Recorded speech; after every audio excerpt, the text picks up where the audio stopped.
भाजपा प्रदेश कार्य समिति की बैठक का आज दूसरा दिन है। 2 दिवसीय बैठक का आज समापन भी हुआ। मोहनखेड़ा में कई भाजपा के दिग्गज नेता रुके हुए हैं, जो बैठक के समापन सत्र में हिस्सा लेंगे। जानकारी के अनुसार सुबह 9 बजे का अंतिम सत्र हुआ, जो दोपहर तक चला, जिसका समापन मुख्यमंत्री शिवराज सिंह चौहान ने किया। सभी मंत्री एवं पदाधिकारी चाय नाश्ते के बाद कुशाभाऊ ठाकरे सभागृह में पहुंचे, जहां बैठक के अंतिम सत्र में शामिल हुए। बैठक में भाजपा के राष्ट्रीय अध्यक्ष प्रभात झा, केंद्रीय मंत्री थावरचंद गहलोत, विक्रम वर्मा, प्रभारी मंत्री अनंत सिंह आर्य आदि भाजपा के वरिष्ठ नेता एवं अपेक्षित पदाधिकारी मौजूद रहे। उन्हें टिकट कटाया, बस्तर में कहा कुछ नहीं ठाकरे जी ने, क्योंकि वो कहते नहीं थे, उनका आचरण बोलता था। लेकिन उन्होंने कार्यकर्ताओं को दिखा दिया कि लंबी कार, वैभव, सुख सुविधा, उस विषय से जुड़ी कुछ गतिविधियां सुझाव के बतौर दी गई है। आप इन्हें खुद करें और कुछ खुद सोच कर नई गतिविधि करें, बिना सजगता के, बिना बनावट के। दिन भर में विषय से संबंधित जितनी गतिविधियां करें, उतने टिक उस दिन के सामने लगा दें। माए के अंत में कुल लगा कर टिक का जोड़ करें और जो अनुभव हो उसे कुछ शब्दों में लिखें। महावीर, जो महावीर वो जितेंद्रिय, जो जितेंद्रिय वो जिन, और जो जिन वही जैन। और इसलिए केवल जैन लिखने से जैन नहीं होगा, अपने आप को अगर जीत लें तो ही आप जैन हो सकेंगे। हम सब कोशिश करें सही अर्थों में जैन बनने की। पूरी दुनिया ही अगर जैन हो जाए तो सारी समस्याओं का समाधान हो जाए, कुछ बचे ही। ज्यादा फर्क नहीं देखा हमने, ये जरूर देखा कि मीडिया कुछ न कुछ फर्क ढूंढता हुआ घूम रहा है। मुझे समझ में नहीं आता, देखो भारतीय जनता पार्टी के शीर्ष नेतृत्व ने जो तय कर लिया, उसके बाद नीचे वार्ड इकाई तक के कार्यकर्ता को कभी कोई दिक्कत नहीं। आपकी पार्टी के लोग कहते हैं जलवा कम हो गया, पता नहीं वो तो कहते होंगे, और शायद उससे आपने जिससे पूछी होगी उसको बत्ती नहीं होगी। जिस तरह से गांव के उत्थान के लिए, गरीब के लिए चल रहे हैं, आज हाउस फॉर ऑल जो हमारे मुख्यमंत्री लेके आए हैं, कभी कल्पना की होगी? आज प्रधानमंत्री ने हर गरीब के घर के अंदर गैस पहुंचाया, सोचा होगा क्या? 1 रुपया किलो गेहूँ, चावल, नमक, 5 रुपए की थाली, सोचा होगा क्या किसी ने? लालजी, लेकिन गरीब की उन्होंने कभी नहीं सोचा। सर 52% ओबीसी जो है, आप लोगों ने आयोग बना दिया। अब कांग्रेस ने कहीं ना कहीं अड़ंगा लगा दी, उस बात को लेकर आप जनता तक जाएंगे? क्यों नहीं आएंगे? कांग्रेस जो भी अच्छा काम होता है उसमें कमी नहीं होती रहती है। आपने अच्छा काम किया वो बताएं, कांग्रेस ने अड़ंगा लगाया वो बताने की क्या जरूरत है? नहीं पूछा, सवाल ही यही पूछा गया है। मैं उसको सवाल कर रहा हूँ। आप लोग तय करके क्यों नहीं आते हैं? जैसे 15 साल पहले की क्यों कहानी हमेशा दोहराई जाती है कि कांग्रेस के शासन में ऐसा था? मैंने तो नहीं दोहराई, हमेशा जब भी बात आती है, मैंने तो नहीं दोहराई, जब भी बात होती है मैंने कहा भी नहीं ऐसा। तो कांग्रेस अड़ंगा आ रही है ये भी बताना पड़ेगा। पूछा, सवाल ये गया था तो कांग्रेस अड़ंगा आ रही। नंदू भैया ने भी कहा, उन्होंने कहा था, नंदू भैया अंदर मंची से बोला। 15 साल पहले की नहीं, ये तात्कालिक घटना है। हमने अच्छा काम किया कि आयोग बनाया, पिछड़ा वर्ग आयोग। कांग्रेस ने इसी आयोग बनाने में अड़बंगा अपनाया, यही तो हमने कहा। दूसरा लाल बत्ती पार्टी के 2 पहलू हैं और दोनों उस गाड़ी के 2 पहिए हैं जो बराबर साथ में चलकर के काम करते हैं। आज हमारे यहाँ प्रदेश कार्यालय और इसके लिए धार का चयनित किया है। तो आप सभी के माध्यम से मैं संगठन को, सभी पदाधिकारियों को, वरिष्ठ लोगों को इसके लिए धन्यवाद और आभार करती हूँ। और संगठन का आदेश हमारे लिए सर्वोपरि है। हम सब संगठन के अंदर कार्यकर्ता हैं। अभी इस समय कोई किसी पद पे नहीं है। जो भी आमंत्रित हुआ है संगठन के कार्यकर्ता की योगदान। 2018 को लेके कोई नया? अब ये तो पार्टियों की अपनी रणनीति होती है और वो चुनाव को ध्यान में रखते हुए, और अभी आपने जो पुराने पूरे देश के चुनाव के परिणाम देखे उनको देख करके हम लोग बहुत ज़्यादा उत्साहित हैं और अपनी जो रणनीति है वो हम समय के हिसाब से डिस्क्लोज करेंगे। अभी तो समय सही नहीं है जो अभी से बताया। धार से सच स्टोरी के लिए उमंग अग्रवाल की रिपोर्ट।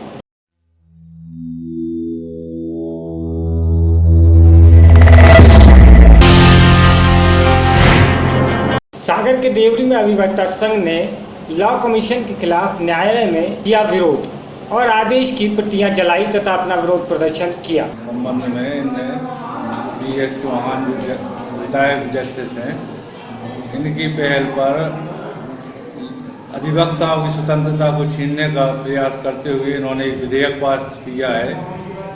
अधिवक्ताओं के खिलाफ कानून लागू किया जा रहा है। इस संबंध में वेंकट चिल्लैया एवं लक्ष्मण आयोग की सिफारिश हैं जो उनने इसमें लॉ कमीशन के विरोध में उनने जारी की थी वेंकट चिल्लैया ने, उनकी सिफारिश को ठंडे बस्ते में डालकर और इसको लॉ सिफारिशों के कानून को, इस विधेयक को पास कर दिया है। इसी के विरोध में अधिवक्ता संघ देवरी द्वारा ये लॉ कमीशन की जो सिफारिशों के दस्तावेज हैं जलाकर इस अधिवक्ता संघ ने विरोध प्रकट किया है। सागर देवरी से संजीव गुप्ता की रिपोर्ट।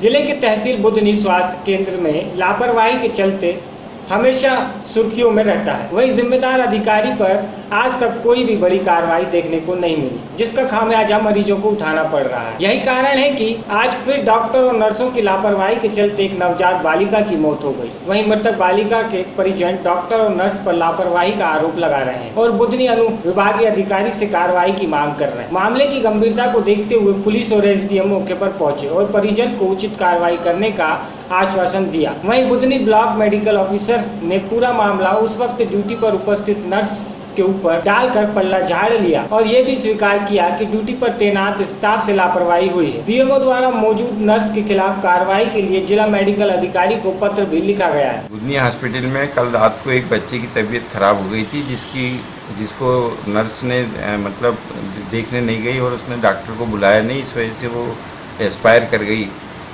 तो क्या आप मानते हैं कि स्टाफ लापरवाही करता है? नहीं, स्टाफ उस स्टाफ ने उस मतलब कल के वक्त जरूर लापरवाही की कि डॉक्टर को नहीं बुलाया, ये उसकी लापरवाही थी। डॉक्टर आता तो बात कुछ और भी हो सकती थी। तो आपके द्वारा क्या कार्रवाई की जा रही है? मेरे द्वारा उसके विरुद्ध एक लेटर अभी आपने जो स्नैप लिया है वो लेटर लिखा गया है, सीएमओ कार्रवाई हेतु, अनुशासनात्मक कार्रवाई हेतु लिखा गया है।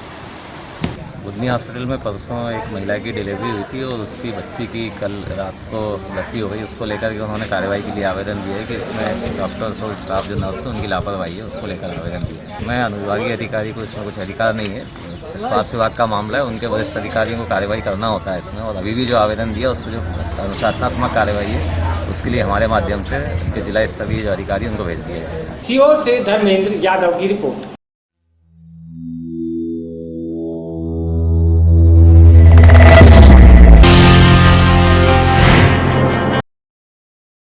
देश के 5 राज्यों में हुए चुनाव में ईवीएम मशीन की गड़बड़ी की शिकायतों पर राष्ट्रीय मुक्त मोर्चा के दूसरे चरण ने विरोध आंदोलन में महोबा में ईवीएम मशीन की अर्थी निकाली गई। यहाँ के आला चौक से शुरू हुई ईवीएम की अर्थी मुख्य बाजार और प्रमुख चौराहे से होते हुए अम्बेडकर पार्क में जाकर समाप्त हो गई। भारतीय मुक्त मोर्चा के कार्यकर्ता इस ईवीएम अर्थी में केंद्र सरकार और चुनाव आयोग के खिलाफ जमकर नारेबाजी कर रहे हैं। कार्यकर्ताओं का आरोप है कि वोटिंग मशीन में घपलेबाजी की गई है, लेकिन लोकतंत्र खतरे में है, इसलिए वेल्डिंग पेपर से ही चुनाव होना चाहिए। चुनाव आयोग लोकतंत्र को खत्म करने की साजिश कर रहा है। लोकतंत्र को सबक सिखाने के लिए यह विरोध हो रहा है। यदि वोटिंग मशीन से चुनाव कराए गए और हमारी मांग न मानी गई तो अगले आंदोलन में ईवीएम मशीन को तोड़ा जाएगा। आज हम लोग जो विरोध प्रदर्शन कर रहे हैं ये हमारा राष्ट्रीय कार्यक्रम के अंतर्गत दूसरे चरण का ये आंदोलन है और इस आंदोलन का जो आज 5 राज्यों के वर्तमान में जो चुनाव हुए हैं उन चुनावों में वोटिंग मशीन में बड़े पैमाने पर घपलेबाजी हुई थी, उसका विरोध करते हुए हम लोग बैलेट पेपर की मांग कर रहे हैं। इस देश में लोकतंत्र खतरे में है, लोकतंत्र को बचाने के लिए हम बैलेट पेपर लाना चाहिए। बैलेट पेपर हर हाल में आना चाहिए, अगर नहीं आ रहा है तो इसके लिए हम आने वाले समय में वोटिंग मशीन तोड़ने का कार्यक्रम शुरू करेंगे। आज आपने किसकी अर्थी निकाली, क्या हुआ है कि कहाँ घूमते? चुनाव आयोग वोटिंग मशीन की अर्थी निकाली गई है और चुनाव आयोग जो बड़े पैमाने पर धोखेबाजी करते हुए लोकतंत्र को खत्म करने का काम कर रहा है उसको सबक सिखाने के लिए, चेतावनी देने के लिए ये कार्यक्रम किया जा रहा है। महोबा से इसराइल कुरैशी की रिपोर्ट।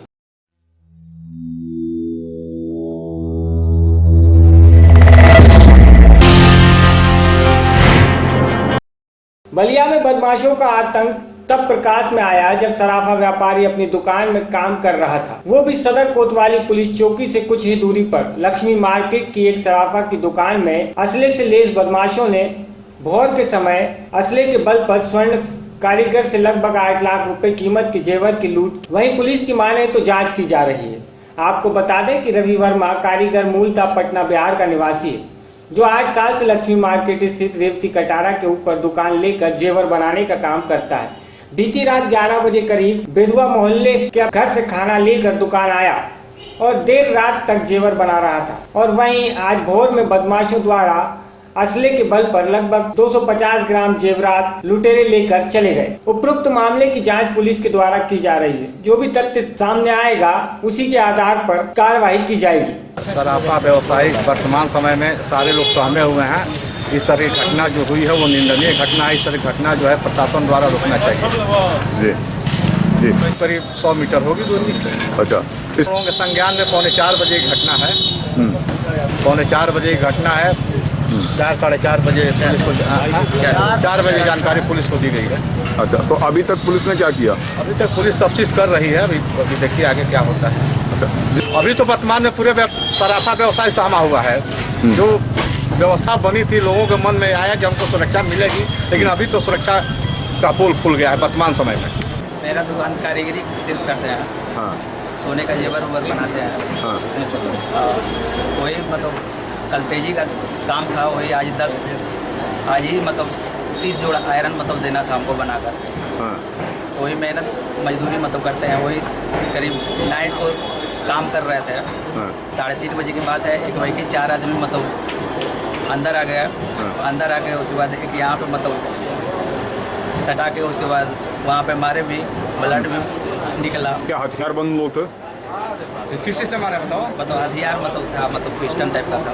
अच्छा, हाँ, फिर क्या हुआ? मारे तो ब्लड निकलने लगा। उसके बाद दिमाग मेरा सुन हो गया खुद ही।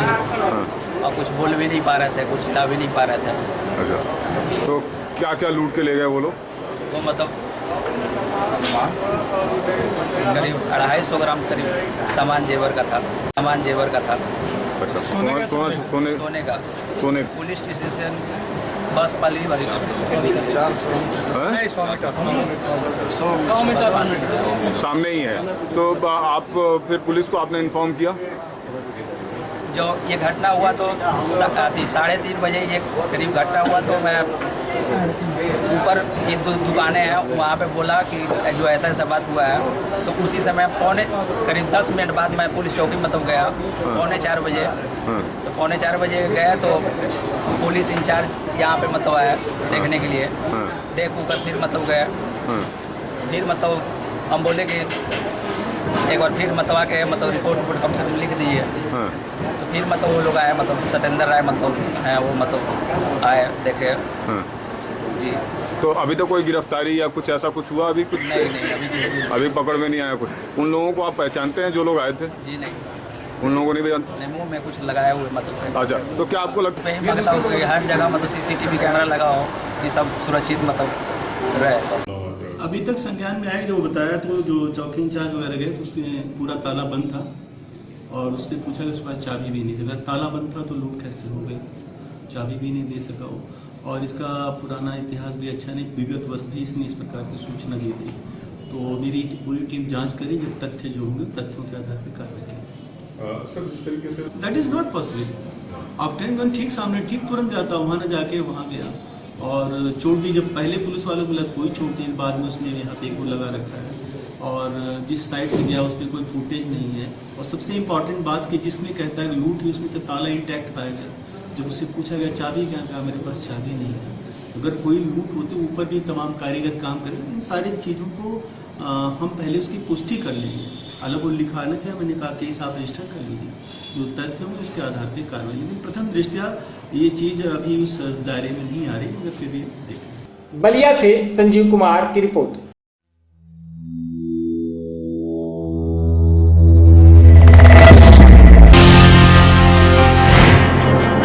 योगी सरकार की हनक कहें कि यूपी पुलिस के साथ साथ जीआरपी पुलिस भी एक्शन में दिखी। ताजा मामला बलिया रेलवे स्टेशन के प्लेटफॉर्म नंबर 1 का है, जहां पर अपने अंतिम गंतव्य पर पहुंची सिहदल बलिया एक्सप्रेस के सामान्य कोच में रूटीन चेकिंग कर रही जीआरपी बलिया पुलिस के हाथ एक संदिग्ध बैग मिला, जिसमें जांच के दौरान 18 अर्धनिर्मित देसी पिस्टल पेपर में लपेटे बरामद हुए। हालांकि पुलिस को इस दौरान वहां से कोई असला तस्कर या कोई संदिग्ध व्यक्ति तो नहीं मिला, लेकिन असलों से भरा बैग जरूर मिला। Ballia railway station platform number 1 पर स्थित जीआरपी कार्यालय के सामने बेटे अधिकारियों के सामने रखे अर्धनिर्मित असले जीआरपी बलिया द्वारा सिहलादा एक्सप्रेस से बरामद किए गए। इसकी जांच हेतु जीआरपी मुख्यालय गोरखपुर से सीओ बलिया पहुंचे। जीआरपी सीओ की माने तो यह किसी संगठित गिरोह के द्वारा बंगाल व बिहार से अर्धनिर्मित असलों की तस्करी कर यूपी के कुछ चुनिंदा जिलों में तैयार कर इसकी सप्लाई की जा रही थी। आज सुबह प्रातः श्रीमान डीजी महोदय के आदेश से चेकिंग की जा रही थी, जिसमें एसओ बलिया और पूरी टीम ने ट्रेन को 13-105 जो कि कलकत्ता से चल करके बलिया तक आती है, उसके जनरल बोगी को अचानक इन्होंने चेक किया तो उसमें एक लावारिस बैग पड़ा हुआ था, जिसके बारे में यात्रियों से खूब पूछा गया, लेकिन उन्होंने नहीं बताया इसके संबंध में कुछ। और जब उसको इन्होंने खोल करके देखा है तो उसमें करीब 18 पिस्टल अर्धनिर्मित बरामद हुए हैं, जिसका कि अभियोग दर्ज कर लिया गया है और इसकी विवेचना की जा रही है। इसमें से जो पेपर के बैग वगैरह मिले हैं उन सबको विवेचना के अंतर्गत ले लिया गया है। तो आप मानते हैं कि जैसे आधा जो असला आप लोगों ने अरेस्ट किया है, बरामद किया है, और आधा कहाँ गया होगा? जैसे कि जो अर्ध मैन्युफैक्चर है, निर्मित है, हाँ, आधा हिस्सा सर, और उसके लिए जाहिर सी बात है कि इसके साथ में कोई और भी रहा होगा जिसके कि वो पार्ट छोटा पड़ गया, उसको अपने बैग में रखा होगा। जब देखा होगा पुलिस को तो की हरकत को, तो वो वहाँ से हट गया है।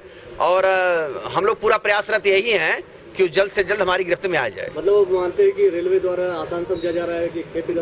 हाँ, ये तो बात सत्य है कि अपराधी असलहे की तस्करी बिहार वगैरह से लगे हुए हैं, जिसके पीछे पुलिस भी लगी हुई है और बराबर निरंतर ये तस्करी में के हम लोग की तरफ से बरामदगी भी की जा रही है। नहीं, आरोपी तो अभी नहीं मिला है, लेकिन हम लोग तह तक पहुंचने का पूरा प्रयास कर रहे हैं कि आरोपी को हम लोग पकड़ लें।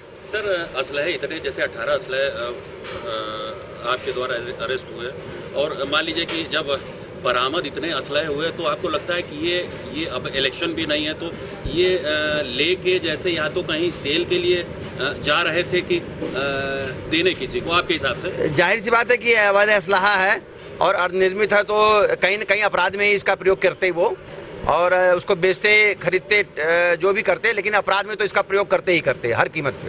सर, जैसे सर योगी का एक्शन भी है कि चाहे रेलवे हो चाहे प्लेटफॉर्म हो, हर जगह पुलिस एक्टिव रहे, चेक रहे, तो क्या इस योगी के आदेश का असर आपकी जो फोर्स है उसके ऊपर भी है? बिल्कुल है, हर तरह से है।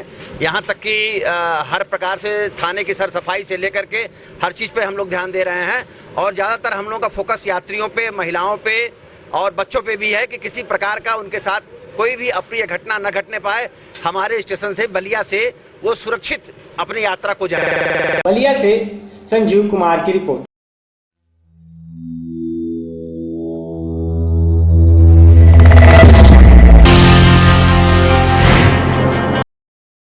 मामला थाना उत्तर के भगवान नगर का है, जहां देर शाम घर के पास में रहने वाले दो पड़ोसियों का किसी बात को लेकर विवाद हो गया।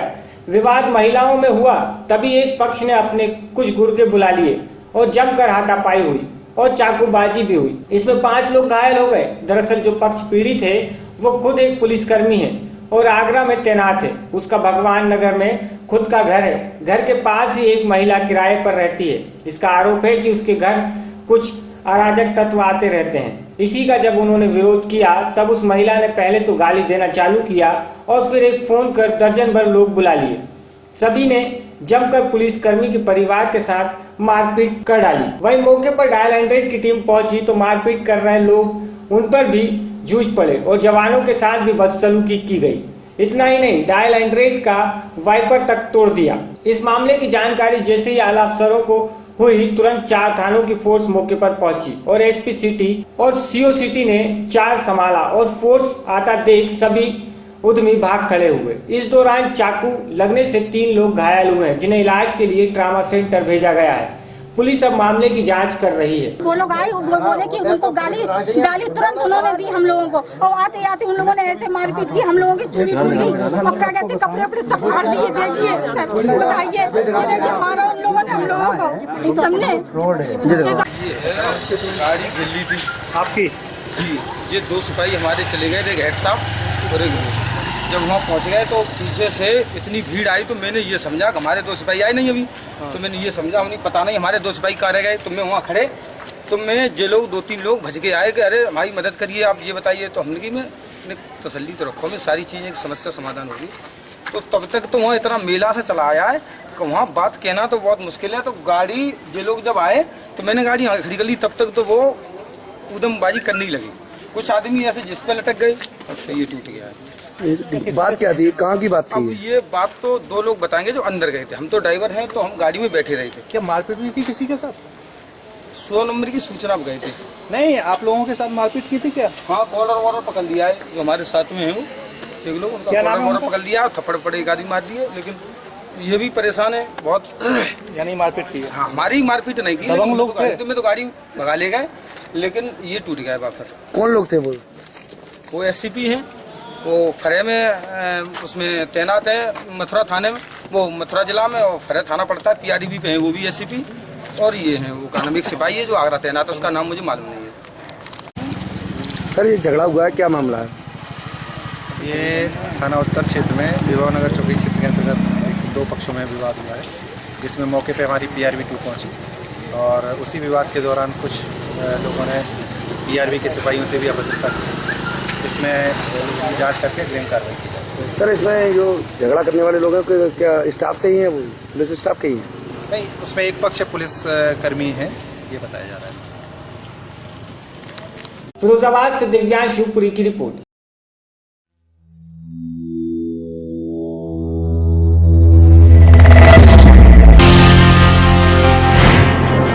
अप्रैल को पाकिस्तान स्थित पवित्र सिख गुरुधामों के दर्शन करने के बाद सिख श्रद्धालुओं का जत्था आज वापस लौट आया।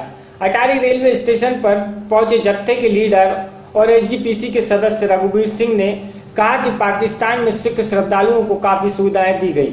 उन्होंने कहा कि इस बार सिवाय पंजाब सहित के अन्य किसी भी स्थान पर श्रद्धालुओं को शहर में घूमने से मना नहीं किया गया। इतना ही नहीं, उन्होंने कहा कि पाकिस्तान की आवाम से भी उन्हें और अन्य श्रद्धालुओं को काफ़ी सहयोग मिला। वहाँ की आवाम भी चाहती है कि दोनों मुल्क आपस में मिलजुल कर शांति से रहें।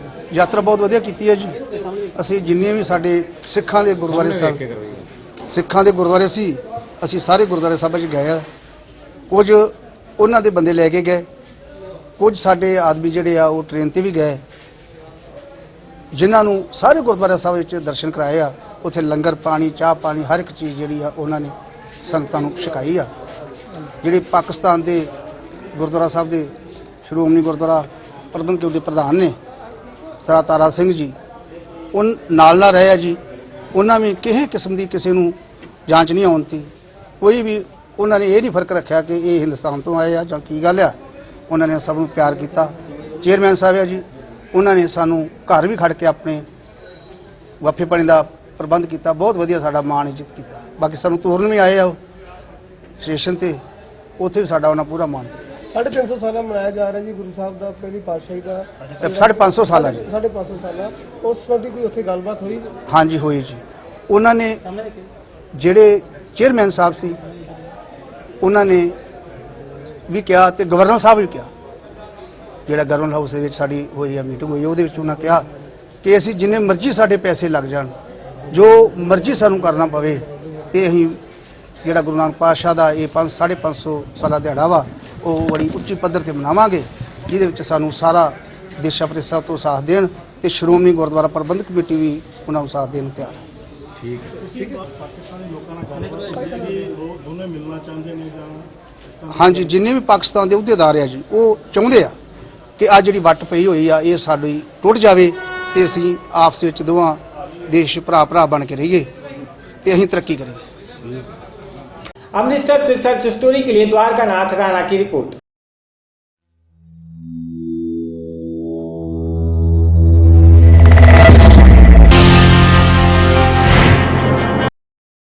कैबिनेट मंत्री नवजोत सिंह सिद्धू गुरुनगरी अमृतसर पहुंचे। वह सीधा गुमटाला बाईपास पर डाले जा रहे सीवेज प्रोजेक्ट का जायजा लेने गए।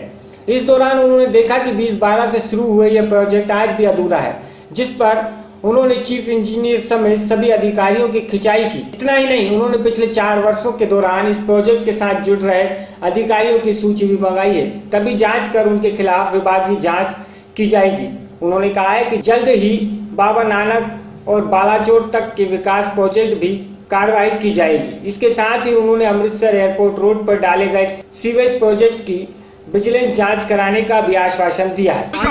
पिछली सरकार मैं ये इंस्पैक्शन इस करके कर रहा क्योंकि सरकारी पैसों का ब्लेटेंट मिसयूज होया। सरकारी पैसों की किसी ने कोई जवाबदेही नहीं रखी। अफसर साहबाना ने कोई कमेटियां नहीं बनाईया, अफसर साहबाना ने कोई मॉनिटरिंग नहीं की। आ देखो हुण बोर्ड ये जिहड़े साडी हदायत दे उत्ते लगे आ, ये हर थां दे उत्ते हरेक नवां प्रोजेक्ट जिहड़ा शुरू होऊगा ये बोर्ड लगे होणगे। जे ये बोर्ड लगे हुंदे किसी ठेकेदार दा ना हुंदा, मतलब तुसीं 100 करोड़ रुपया 50 करोड़ रुपया अफसरां नूं देता ते तुहानूं ये नहीं पता बई वो किहड़ी कंपनी सी, कदों पैसे खा रही सी और कदों भज गई। मतलब किसी सवाल का जवाब दे सके चीफ इंजीनियर साहब? आ देखो इंजीनियर साहब, इन्हों पुछो, तुसीं पुछो इन्हों कि भाई सरकारी पैसे सी 50 करोड़ रुपया तुसीं अलॉट किया, 100 करोड़ रुपया 600 करोड़ रुपये का प्रोजेक्ट सी ते कंपनियां भज गईयां। इत्थे धरती दे उत्ते कुछ है नहीं, छोटे छोटे खड्डे पट के आ गए। जापानियां दा प्रोजेक्ट लगदा कंपनियां सारियां फर्जी सी। फिर ये ते हुण दसणगे, मैं ते सारी इंक्वायरी मार्क करूंगा और ਜਿਹੜੇ अफसरां ने ये कीता उन्हां ते सारियां ते कार्रवाई होनी है। हुण ये मैं चीफ इंजीनियर साहब नूं तुहाडे सामने पुछिया, मैं मनदा कि पब्लिक दे सामने ही गल करनी चाहिए। आ बोर्ड लग्या ना पब्लिक दे सामने, ये पब्लिक ऑडिट वास्ते है, ठीक है। मैं मानदा कि पब्लिक नूं सब पता लगना चाहिए। ये मेरी पहली इंस्पैक्शन है सीवरेज की और देख के बड़ा दुख होया कि सरकारी पैसे हवा च उड़ा दिते गए। ये मिली भगत ना होने का सवाल ही नहीं पैदा होंदा। जदों तुसीं मैनूं दसो, तुसीं किसी नूं काम अलॉट करदे हो, तुसीं 6 महीने उहनूं चैक करदे हो, तुहानूं 6 महीने च पता नहीं लगदा, तुहानूं अज 5 साल बाद पता लग्या भी कंपनियां गायब हो गई। सो ये सवाल इन्हां नूं जवाब देने पैणगे और जिहड़ा जवाब नहीं दे सकूगा वो पार जाऊगा। ਹੋਰ ਕਿਤੇ ਇੰਸਪੈਕਸ਼ਨ ਕਰਨੀ ਮੈਂ ਤੁਹਾਡੇ ਕੋਲ ਇੱਕ ਮੰਗ ਕਰਦਾ। ਦੱਸੋ ਐਮਐਲਏ ਸਾਹਿਬ ਖੜੇ ਨੇ ਇੱਥੇ। ਐਮਐਲਏ ਸਾਹਿਬ ਸਾਡੀ ਅਸੀਂ ਇਹ ਚੱਲਣ ਨਹੀਂ ਦੇਣਾ। ਸਾਡੀ ਸਾਂਝੀ ਮੰਗ ਹੈ ਜੀ, ਜਿਹੜਾ ਅਜਨਾਲਾ ਰੋਡ ਤੇ ਸੀਵਰੇਜ ਪਿਆ ਇਹਦੀ ਵਿਜੀਲੈਂਸ ਇਨਕੁਆਇਰੀ ਕਰੋ ਜੀ। ਮੇਰੀ ਮੰਗ ਹੈ ਜੀ ਤੁਹਾਡੀ ਪੁਰਜੋਰ। ਕਿਹੜਾ ਥੱਲੇ ਪਿਆ ਇਹ ਦੇਖੋ ਅਜਨਾਲਾ ਰੋਡ 에ਅਰਪੋਰਟ ਰੋਡ ਤੇ ਪਿਆ। ਮੈਂ ਕੀ ਗੱਲ ਕਰਦਾ, 에ਅਰਪੋਰਟ ਰੋਡ ਤੇ ਕਰੋ, ਬਾਕੀ ਸਾਰਾ ਦੁੱਧ ਮੈਂ ਇੱਥੇ ਪਹਾੜੀ ਵਾਲ ਪਿਆ, ਦੱਖਣੀ ਚ ਪਿਆ। ਇਹਨਾਂ ਦੇ ਮਟੀਰੀਅਲ ਦੀ ਇਨਕੁਆਇਰੀ ਕਰੋ, ਇਹਨਾਂ ਦੀ ਬੇਸ ਦੀ ਇਨਕੁਆਇਰੀ ਕਰੋ। ਇੱਕ ਜਗ੍ਹਾ ਮੈਂ ਇੱਥੇ ਅੱਜ ਐਮਪੀ ਸਾਹਿਬ और ਸਾਡੇ ਐਮਐਲਏ ਸਾਹਿਬਾਨ, ठीक है, सोनी साहब ने मैनू कहा आ देखो राजकुमार जी, दत्ती भाजी कितने ने, वो खड़े आ पिछे, ठीक है। उन्होंने मैनू कहा भी इस सीवरेज च बहुत, मेरी वाइफ वो एमएलए रही है, वो कहती 20% भी पैसा खर्च नहीं होया। तो मैनू चीफ इंजीनियर साहब ने लिया के एक फाइल फड़ाई कि जी 94% STP कंप्लीट हो गया नॉर्थ का, और वो विधान सभा च जानी सी, ते 90% साउथ वाला कंप्लीट हो गया। मैं उन्होंने कहा भी तुसी विधान सभा नूं मिसलीड कर रहे हो, ये नहीं होया। कहते जी हो गया, असीं तुहानूं डंके दी चोट ते कह रहे हैं। मैं कल नूं मैनूं विधान सभा दे विच जे किसी ने फोन करके पुछया और विधान सभा दे विच किसी ने क्वेश्चन किया भी सिद्धू साहब असीं तुहानूं लैके जाने, फिर तुसीं जिम्मेवार, कहना असीं जिम्मेवार। मैं अगले दिन राजकुमार वेरका जी नूं उत्थे बुलाया ऑफिस च, मैं हले लै रहा सीगा भी दफ्तर च चल की रहा, नाल राजकुमार वेरका जी नूं मैं अपनी वाइफ नूं बुलाया, नाल 2-3 होर बंदियां नूं फोन किया, दत्ती भाजी नूं फोन किया। वो कहंदे जी 25% भी कंप्लीट नहीं होया। जिहड़ा STP 25% कंप्लीट नहीं होया, चीफ जी ने मैनूं लिख के दिंदा है कि 94% कंप्लीट होया, मैं साइन करन तो इनकार किया। उस तो बाद मैं सोचा कि मैं आप क्यों ना देखा, क्योंकि हुण मैं मंत्री हाँ इस महकमे का, जो घपले पहलां चलते रहे और मंत्री करवाउंदे रहे, वो मैं अपनी सुपरविजन च देखा हो की रहा। हुण 4 सालों का चल रहा है, किसी अफसर का नाम नहीं पता। मैं हुण पुछया, मैं कहा महाराज अफसर का नाम, किसी नूं अफसर का नाम नहीं पता। कंपनी किहड़ी सी, आखे जी असीं 5 साल पहलां दित्ते सी और 2 साल बाद भज गई। 2 साल बाद किने, किहड़े अफसर ने अलॉट किया? कॉन्ट्रैक्ट किसी ने तो अलॉट किया होना ना, वो नहीं पता। किनू अलॉट होया वो नहीं पता, भज गई वो नहीं पता। तो फिर पता की है, मैनूं दसो तनखाह काहदियां लैंदे? क्या पूरा पंजाब दे विच इस तरह या फिर यह है भी पता होने के बावजूद सब कुछ घुन्ना मुन्ना है, गोलमाल है, सब गोलमाल। सिद्धू साहब एक हुण तो देखो ऐं ही करूं, सारिਆਂ ਦੇ सामने ऐं ही अफसरां नूं बुलाऊं और ऐं ही करूं, क्योंकि ये पब्लिक दे पैसे ने मित्र प्यारे। सिद्धू साहब एक मुख मंत्री साहब प्रधानमंत्री नूं कल मिले ने, हाँ जी, पाकिस्तान दे नेपाल नूं बत्ती वेचण दी मंग कीती। क्या पंजाब दे सरप्लस बत्ती है ते लोकां नूं, आम लोकां नूं सस्ती बत्ती नहीं उपलब्ध करवाई? एक गल सुन, मैं नक जे ऐ फड़दा, तू क्यों ऐ फड़न दी कोशिश करदा? ਜਦੋਂ ਮੈਂ ਸੀਵਰ ਦੀ ਉਹ ਕਰ ਰਿਹਾ ਨਹੀਂ, ਪਰ ਤੂੰ 28 ਮੁੱਦੇ ਹੋਰ ਕਿਉਂ ਉਠਾ ਰਿਹਾ? ਜਿਹੜਾ ਤੇਰੇ ਸਾਹਮਣੇ ਜਵਲੰਤ ਮੁੱਦਾ ਉਹਦੀ ਗੱਲ ਕਰਨਾ। ਔਰ ਤੂੰ ਜੇ ਸੋਚਦਾ ਵੀ ਤੂੰ ਮੈਂ ਰੋਟੀ ਨੂੰ ਚੋਚੀ ਕਹਿਣਾ ਤੇ ਤੈਨੂੰ ਲੱਗਦਾ ਮੈਂ ਰੋਟੀ ਨੂੰ ਚੋਚੀ ਕਹਿਣਾ, ਫਿਰ ਗੱਲ ਨੂੰ ਛੱਡਣਾ, ਗੱਲ ਨੂੰ ਛੱਡ। ਜੇ ਸੀਵਰ ਦੇ ਮੁੱਦੇ ਤੇ ਗੱਲ ਕਰਨੀ ਹੈ ਤੇ ਕਰ। ਆਓ ਜੀ ਮੈਨੂੰ